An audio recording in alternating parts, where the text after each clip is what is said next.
नमस्कार सभी साथियों को स्वागत करता हूं सभी का इस यूट्यूब चैनल पर जिसका नाम है स्टडी विद पीएन लोधा।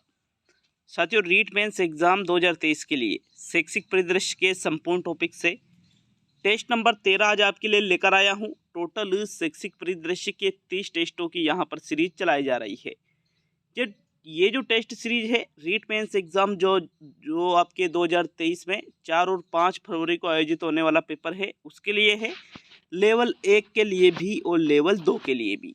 तो वीडियो को पूरा देख करके जाइएगा। प्रत्येक प्रश्न के लिए 1 नंबर है और अगर कोई प्रश्न आप गलत कर देते हो, मतलब सही करने पर तो 1 नंबर मिलेगा और गलत करने पर आपके जो सही आपने किए हैं उसमें से 1/3 माइनस नंबर जो है ये कम कर दिए जाएंगे। तो शुरू करेंगे आज के इस वीडियो को। पहला प्रश्न देखेंगे साथियों, वीडियो को पूरा देख करके जाएगा। बहुत ही शानदार क्वालिटी वाले प्रश्न आपको इस टेस्ट में देखने को मिलने वाले हैं। तो देखो, पहला प्रश्न है, एचडीएमसी का अध्यक्ष होता है अभिभावक, प्रधानाचार्य, वरिष्ठ अध्यापक और इनमें से कोई भी नहीं। प्रश्न को समझने की कोशिश करना। बताइए प्रश्न संख्या 1 में आपके कौन सा विकल्प सही है। बात की जा रही है एचडीएमसी के अध्यक्ष की। तो देखो, एचडीएमसी का अध्यक्ष अगर हम देखें, आप गए होंगे अभिभावक पर, जो गलत है, क्योंकि एचडीएमसी का जो अध्यक्ष होता है वो प्रधानाचार्य होता है। दो चीजें होती है भाई, एक होती है एसएमसी और एक होती है एचडीएमसी। स्कूल मैनेजमेंट कमेटी कक्षा 1 से 8 के लिए ये होती है विद्यालय प्रबंधन समिति, और स्कूल डेवलपमेंट मैनेजमेंट कमेटी विद्यालय विकास प्रबंधन समिति ये होती है कक्षा 9 से 12 के लिए। एसएमसी का जो अध्यक्ष होता है वो अभिभावकों में से कोई एक होता है, जबकि एचडीएमसी का जो अध्यक्ष होता है वो प्रधानाचार्य होता है। जो एसएमसी का सचिव होता है वो प्रधानाचार्य होता है, जबकि एचडीएमसी का जो सचिव होता है वो वरिष्ठ अध्यापक होता है। तो आपको ये चीज़ें याद रखनी है। यहाँ पर एचडीएमसी का अध्यक्ष आपसे पूछा गया है, इस वजह से आपके विकल्प नंबर 2 सही है। अगर प्रश्न पूछता है एसएमसी का अध्यक्ष तो फिर आप किसको सही करना पड़ता आपको, अभिभावक को। क्लियर है ये सभी के। चलिए दूसरे प्रश्न की ओर बढ़ेंगे, प्रश्न नंबर 2 की ओर बढ़ेंगे साथियों। दूसरा प्रश्न है, गार्गी पुरस्कार योजना का आरंभ वर्ष है 1995, 96, 97 और 1998। देखिए, जो गार्गी पुरस्कार योजना बालिकाओं को दी जाती है साथियों, ये जो पुरस्कार दिया जाता है गार्गी पुरस्कार योजना के अंतर्गत, तो इस योजना का आरंभ जिस वर्ष हुआ था वो वर्ष आपको प्रश्न संख्या 2 में बताना है। बताइए दूसरे प्रश्न का कौन सा विकल्प आपका सही है। तो अगर हम बात करें गार्गी पुरस्कार योजना की, इसकी शुरुआत हुई थी 1998 में। कब हुई थी? 1998 में गार्गी पुरस्कार योजना की शुरुआत हुई थी। तो विकल्प नंबर आपका कौन सा सही है दूसरे प्रश्न में? 4th विकल्प आपका सही आंसर होगा। प्रश्न 3 की ओर बढ़ेंगे साथियों। तीसरे प्रश्न में आपसे क्या पूछ रहा है, विद्यालय प्रबंधन समिति की मासिक बैठक होती है द्वितीय शनिवार को, चौथे शनिवार को, पूर्णिमा को और अमावस्या को। तो यहाँ पर जो विद्यालय प्रबंधन समिति में मासिक बैठकें आयोजित की जाती है साथियों, वो जो मासिक बैठक आयोजित होती है वो कब आयोजित की जाती है? प्रश्न संख्या 3 में बताइए कौन सा विकल्प आपका सही है प्रश्न 3 में। तो इसका सही आंसर देखिए, देखो जो विद्यालय प्रबंधन समिति होती है इसकी जो मासिक बैठक होती है ये अमावस्या के दिन होती है। कब होती है? ये अमावस्या के दिन। तो विकल्प नंबर आपका जो 4 है प्रश्न संख्या 3 का सही उत्तर है। प्रश्न 4 की ओर बढ़ेंगे साथियों। चौथा प्रश्न है, गार्गी पुरस्कार समारोह प्रतिवर्ष आयोजित होता है बाल दिवस पर, बसंत पंचमी पर, युवा दिवस पर और महिला दिवस पर। तो मोस्ट इंपोर्टेंट क्वेश्चन है, पूछा जा सकता है एग्जाम में आपसे। गार्गी पुरस्कार योजना हमने देखा था कि भाई इसकी शुरुआत कब हुई थी? 1998 से इस योजना की शुरुआत हुई थी। लेकिन साथियों अगर यहाँ पर बात की जा रही है कि इस पुरस्कार को प्रतिवर्ष कब आयोजित किया जाता है, तो बसंत पंचमी के दिन। किस दिन? बसंत पंचमी के दिन ही गार्गी पुरस्कार समारोह आयोजित किया जाता है। विकल्प नंबर 2 आपके प्रश्न 4 का सही उत्तर है। प्रश्न नंबर 5 की ओर बढ़ेंगे। 5वां प्रश्न देख लेते हैं। देखिएगा, आज का ये सेकंड वीडियो है। इसके पहले मैंने सुबह राजस्थान के जो प्रमुख खिलाड़ी है उनसे संबंधित एक वीडियो अपलोड किया था, खिलाड़ियों से संबंधित। साथियों उसमें एक त्रुटि हुई थी कि जो राजस्थान क्रीड़ा परिषद है उसकी स्थापना मैंने 1948 वहाँ बताई थी, जो कि बुक में गलत थी। तो उसका मैंने संशोधन भी किया है कि भाई 1957-58 में जो राजस्थान क्रीड़ा परिषद है इसकी स्थापना की गई थी। तो वो आप सभी सही कर ले हुए। और आज का ये सेकंड वीडियो है। देखिए, ऐप पर सुबह मैंने राजस्थान का जो इतिहास है टेस्ट नंबर 12 भी डाल दिया है, जिसमें राजवंश से संबंधित पहला टेस्ट डाला है, जिसमें हमने सिसोदिया जो वंश है साथियों उसके बारे में कुछ प्रश्न आपके लिए उपलब्ध कराए हैं study with PN Lodha application पर। और 149 रुपये वाली जो टेस्ट सीरीज है उसमें वो टेस्ट अपलोड कर दिया गया है। शाम को आपके जो भूगोल का गोल्डन टेस्ट नंबर 9 है वो 149 रुपये वाली टेस्ट सीरीज में आ जाएगा। ऐप का लिंक मैंने कमेंट बॉक्स में भी दिया है, यहाँ से भी ऐप को डाउनलोड करके लेवल 1 प्लस लेवल 2 के लिए आप टेस्ट सीरीज ज्वाइन कर सकते हो मात्र 149 रुपये में, या फिर प्ले स्टोर से भी आप ऐप को डाउनलोड करके टेस्ट सीरीज को ज्वाइन कर सकते हो। देखिए 5वां प्रश्न है, शिक्षा समाधान पोर्टल है शिक्षकों को हेल्पलाइन, छात्रों की हेल्पलाइन, अभिभावकों की हेल्पलाइन और इनमें से सभी। तो शिक्षा समाधान पोर्टल की यहाँ पर बात की जा रही है। देखिएगा शिक्षा समाधान जो पोर्टल है ये अभिभावकों की हेल्पलाइन नहीं करता है, तो तीसरा गलत तो चौथा भी गलत। अब पहला या दूसरा। साथियों जो शिक्षा समाधान पोर्टल है इसका संबंध किससे है? शिक्षकों को अगर कोई समस्या आती है तो इस शिक्षा समाधान पोर्टल के माध्यम से वो अपनी समस्याओं को दूर कर सकते हैं। तो ये शिक्षकों को जो हेल्पलाइन दी जाती है वो वाला पोर्टल है। विकल्प 1 आपके प्रश्न 5 का सही आंसर है। प्रश्न नंबर 6 की ओर बढ़ते हैं। छठा प्रश्न देख लेंगे, प्रश्न नंबर 6। देखिएगा छठे प्रश्न को, कक्षा 1 से 12 तक हिंदी अथवा अंग्रेजी माध्यम में डिजिटल पाठ्य सामग्री यह एक शैक्षणिक पोर्टल है, इसका संदर्भ किससे है? तो मतलब कक्षा 1 से 12 तक हिंदी माध्यम या अंग्रेजी माध्यम दोनों में से किसी भी माध्यम से डिजिटल पाठ्य सामग्री बच्चों को जो हम प्रोवाइड करते हैं जिस शैक्षणिक पोर्टल के माध्यम से, उस पोर्टल का नाम आपको प्रश्न संख्या 6 में बताना है। शाला दर्पण पोर्टल, शाला दर्शन पोर्टल, राज ई ज्ञान पोर्टल और विद्यालय पत्रिका प्रवाह है। प्रश्न नंबर 6 का सही उत्तर बताइए भाई, कौन सा विकल्प आपके छठे प्रश्न का सही उत्तर है? देखिएगा 1 से 12 तक हिंदी या अंग्रेजी माध्यम में कोई भी कंटेंट हो वो जिस पोर्टल पर उपलब्ध कराया जाता है वो है राज ई ज्ञान पोर्टल। कौन सा पोर्टल है साथियों? ये राज ई ज्ञान पोर्टल। विकल्प नंबर 3 आपके सही है प्रश्न नंबर 6 में। तो चलिए प्रश्न नंबर 7 की ओर बढ़ेंगे। 7वें प्रश्न में आपसे क्या पूछ रहा है? या छठे प्रश्न में राज ई ज्ञान पोर्टल ही वो पोर्टल है जिसमें बच्चों को हिंदी या इंग्लिश दोनों माध्यम में कक्षा 1 से 12 तक के कंटेंट उपलब्ध कराए जाते हैं, ई कंटेंट, ठीक है ना। प्रश्न 7 को देख लेते हैं। आपके प्रश्न नंबर 7 में क्या पूछ रहा है साथियों? राजस्थान सरकार की अधिसूचना 18 मई 2020 को जो आई थी के अनुसार आरटी एक्ट 2009 के तहत दुर्बल वर्ग के बालकों के अभिभावकों की वार्षिक आय अधिकतम मानी गई है 1.5 लाख, 2.30 लाख, 2.50 लाख और 3 लाख। तो थोड़ा देखना आप इस चीज को।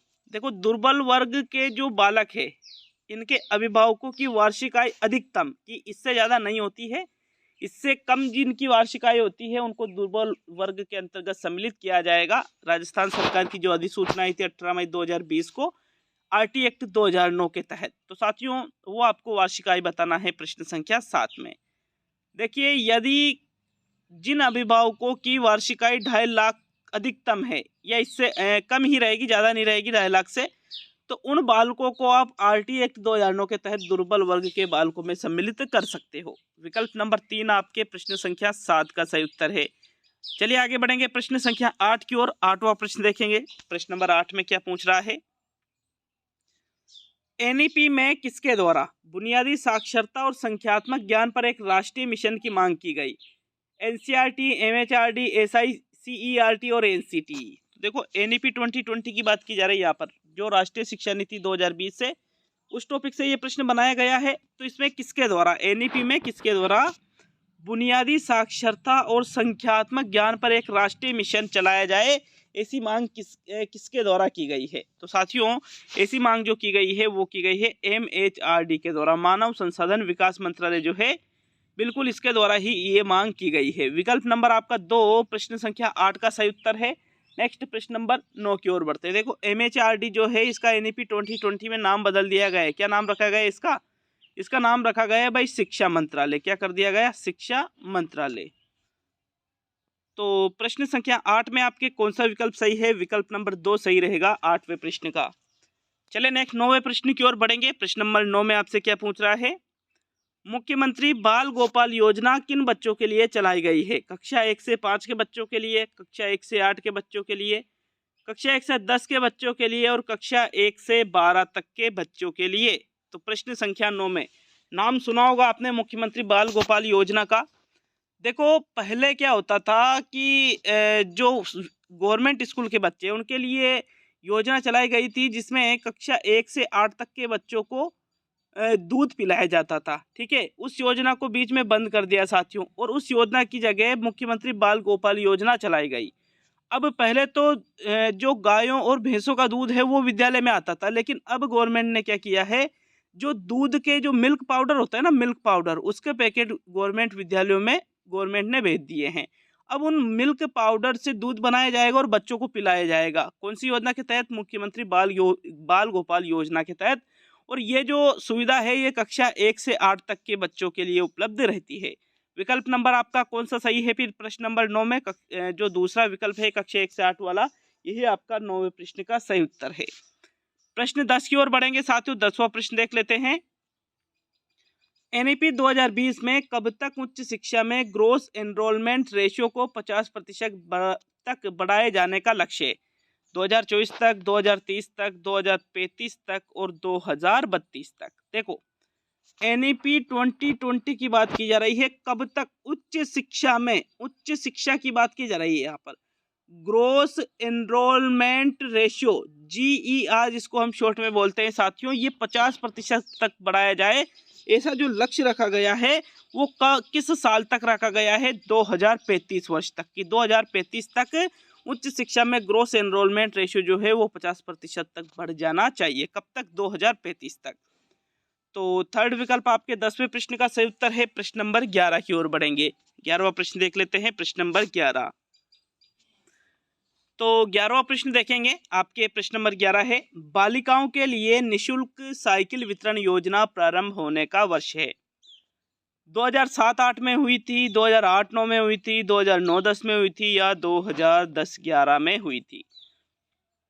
तो जो बालिकाएं गवर्नमेंट स्कूल में साथियों थोड़ी दूरी से जाती थी, दूरी से मतलब हुआ जैसे जहाँ स्कूल है उससे 2 किलोमीटर 3 किलोमीटर थोड़ी इससे भी दूरी से आती थी, तो उन बालिकाओं के लिए निशुल्क साइकिल वितरण योजना की शुरुआत की गई थी। और उस योजना की जिस वर्ष शुरुआत की गई थी तो वो शिक्षण सत्र कौन सा था? 2007-8 वाला वो शिक्षण सत्र था। विकल्प नंबर 1 आपके प्रश्न संख्या जो 11 है इसका सही उत्तर है। चलिए प्रश्न नंबर 12 की ओर बढ़ते हैं। 12वां प्रश्न देखेंगे मित्रों। प्रश्न नंबर 12 में क्या पूछ रहा है, तो देखिएगा 12वें प्रश्न को। राष्ट्रीय शिक्षा नीति 2020 किन प्रमुख आधार स्तंभों पर निर्मित की गई है? तो विकल्पों को देखिएगा। पहला विकल्प है सबके लिए आसान पहुंच, दूसरा है इक्विटी, गुणवत्ता और वहनीयता, तीसरा है जवाबदेही और चौथा है इनमें से सभी। तो 12वें प्रश्न का सही आंसर बताइए, कौन से विकल्प का चुनाव करोगे? देखो, जो एनईपी 2020 है इसके प्रमुख आधार स्तंभ, आधार स्तंभ मतलब क्या होता है? अपन जब कोई भी एक मकान बनाते हैं तो साथियों एक नींव बनाते हैं पहले, और उस नींव जितनी मजबूत होगी उस आधार पे ही जो बिल्डिंग है वो भी उतनी मजबूत होगी।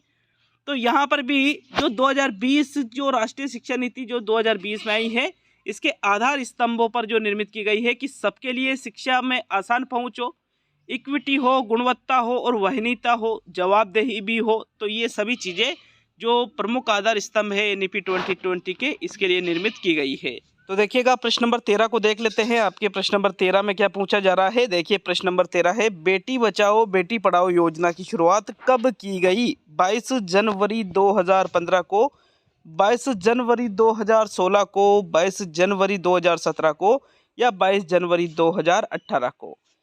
देखिएगा, बेटी बचाओ बेटी पढ़ाओ योजना की बात की जा रही है साथियों। इस योजना की शुरुआत जो है पानीपत हरियाणा से की गई थी। कहाँ से की गई थी इस योजना की शुरुआत? पानीपत हरियाणा से इस योजना की शुरुआत की गई थी।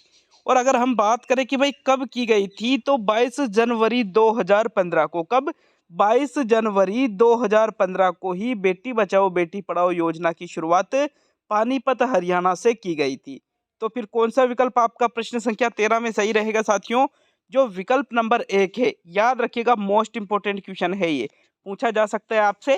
तो विकल्प नंबर 1 22 जनवरी 2015 वाला जो है यही आपका बिल्कुल करेक्ट आंसर है प्रश्न संख्या 13 में।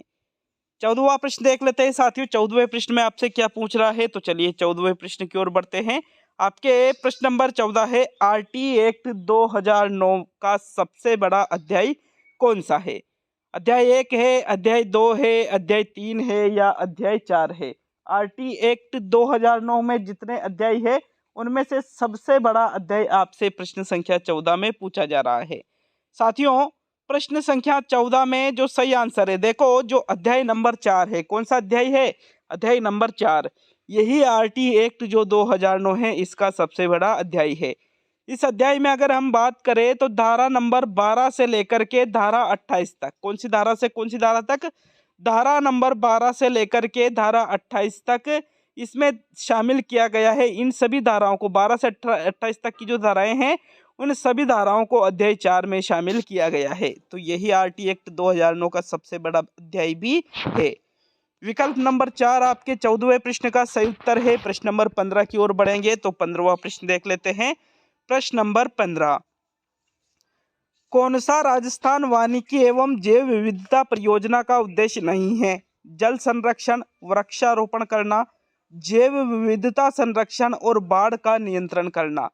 तो देखो, राजस्थान वानिकी और जैव विविधता जो परियोजना है, इसका उद्देश्य जो नहीं है, आपको जो लगता है कि ये उद्देश्य नहीं है, उसका ही चयन आपको प्रश्न संख्या 15 में करना है।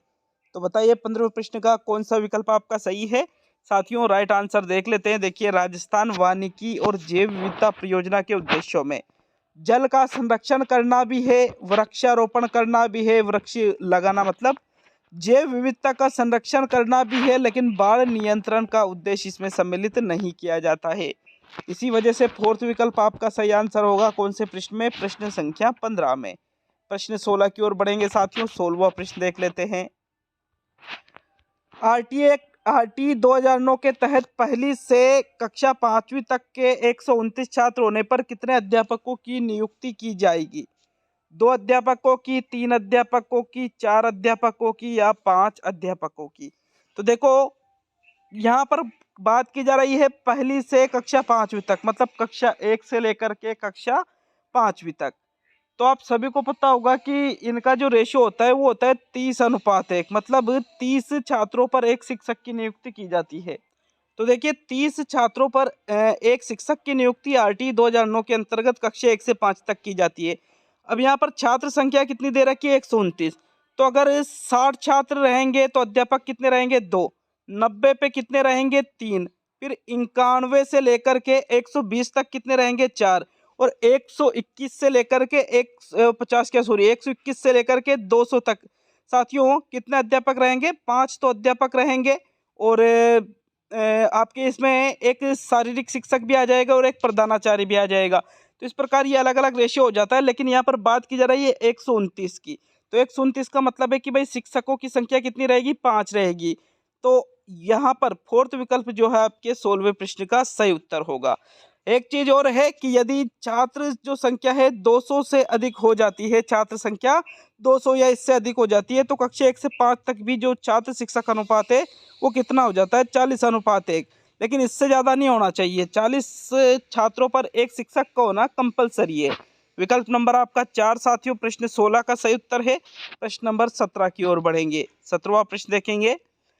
बाइनरी संख्या प्रणाली का आधार कितना होता है? बाइनरी संख्या प्रणाली का आधार आपसे पूछ रहा है। 10 होता है, 8 होता है, 6 होता है या 2 होता है? तो बाइनरी जो संख्या प्रणाली है इसमें 0 से 1 के बीच में होता है साथियों। तो 0 और 1, इस प्रकार बाइनरी संख्या प्रणाली का आधार कितना होता है? 2 होता है। फोर्थ विकल्प आपके प्रश्न 17 का सही उत्तर है। चलिए आगे बढ़ेंगे प्रश्न संख्या 18 की ओर। 18वां प्रश्न देख लेंगे। आपके प्रश्न नंबर 18 में क्या पूछ रहा है? कमेंट बॉक्स में कमेंट करके जाइएगा कि किस प्रकार से आपको वीडियो लगा, कितने आपने प्रश्नों को सही किया है। तो 18वां प्रश्न है, प्रारंभिक शिक्षा का अर्थ है कक्षा 1 से 5 तक की शिक्षा, कक्षा 1 से 8 तक की शिक्षा, कक्षा 1 से 10 तक की शिक्षा और कक्षा 1 से 12 तक की शिक्षा। प्रारंभिक शिक्षा, एक होती है प्रारंभिक शिक्षा और एक होती है प्राथमिक शिक्षा। प्राथमिक शिक्षा का मतलब होता है कक्षा 1 से लेकर के 5 तक के जो विद्यालय होते हैं उनमें जो शिक्षक पढ़ाते हैं वो प्राथमिक में आ जाएगा। लेकिन बात की जा रही है प्रारंभिक शिक्षा की, तो प्रारंभिक शिक्षा का मतलब होता है कक्षा 1 से 8 तक की जो शिक्षा हम बच्चों को देते हैं वही क्या कहलाती है? प्रारंभिक शिक्षा कहलाती है। देखिएगा, आपने कक्षा 8वीं का जो प्रमाण पत्र होता है, बोर्ड का प्रमाण पत्र, उसमें क्या लिखा होता है? प्रारंभिक शिक्षा पूर्णता प्रमाण पत्र। मतलब बालक जब कक्षा 8 को पास कर लेता है तो प्रारंभिक शिक्षा पूर्ण कर लेता है, इसी वजह से वो प्रमाण पत्र उसको दिया जाता है। तो कक्षा 1 से 8 तक की शिक्षा ही इसका बिल्कुल सही आंसर है। प्रश्न संख्या 18 में आपके सेकंड विकल्प आपका सही उत्तर होगा साथियों। अब आज का सेकंड लास्ट प्रश्न देख लेंगे, 19वां प्रश्न। अगर आपने ऐप को डाउनलोड नहीं किया है तो ऐप को डाउनलोड जरूर करिएगा, कमेंट बॉक्स में मैंने लिंक दे दिया है। कंप्यूटर से कार्य करवाने के लिए उसे दिए जाने वाले निर्देशों को क्या कहा जाता है? हार्डवेयर, सॉफ्टवेयर, कीबोर्ड और माउस। तो देखो, हमको किससे कार्य करवाना है? कंप्यूटर से हमको कार्य करवाना है। अब कार्य करवाने के लिए हम उसको जो निर्देश देते हैं तो उसको कीबोर्ड तो कहा नहीं जाता है, ना ही माउस कहा जाता है, ना ही हार्डवेयर। ये तो मशीनीकृत चीजें हो गई साथियों। इसको कहा जाता है सॉफ्टवेयर। क्या कहा जाता है? सॉफ्टवेयर कहा जाता है। तो विकल्प नंबर आपका जो 2 है, प्रश्न संख्या 19 का सही आंसर है। चलिए प्रश्न संख्या 20 की ओर बढ़ेंगे। 20वां और आज का अंतिम प्रश्न देख लेते हैं। कमेंट बॉक्स में कमेंट करके जाना जरूर। माइनस मार्किंग करने के बाद में आपके कितने नंबर 20 में से यहाँ पर आ रहे हैं? तो चलिए अंतिम और 20वां प्रश्न देख लेते हैं। किस मेमोरी में डाटा या प्रोग्राम अस्थायी रूप से संग्रहित रहते हैं? रैम, पी रोम, ईपी रोम और ईईपी रोम। देखिए, जिस मेमोरी में डाटा या प्रोग्राम किस रूप से? अस्थायी रूप से, स्थायी रूप से नहीं, अस्थायी रूप से संग्रहित रहते हैं, तो साथियों उस मेमोरी को क्या कहा जाता है? प्रश्न संख्या 20 का सही आंसर देना है। 20वें प्रश्न का राइट आंसर देख लेते हैं। जिस मेमोरी में डाटा या प्रोग्राम अस्थायी रूप से क्या रहते हैं? संग्रहित रहते हैं साथियों, उस मेमोरी को कहा जाता है रैम, रैंडम एक्सेस मेमोरी। विकल्प नंबर आपका 1 जो है प्रश्न संख्या 20 का सही उत्तर है। तो ये आपके टेस्ट नंबर जो 13 है, जो आपके शैक्षिक परिदृश्य है, उससे टेस्ट नंबर 13 कंप्लीट हो चुका है। कैसा लगा वीडियो? कमेंट बॉक्स में कमेंट करके जरूर जाइएगा साथियों। मिलते हैं नेक्स्ट वीडियो में। बहुत बहुत धन्यवाद वीडियो को पूरा देखने के लिए।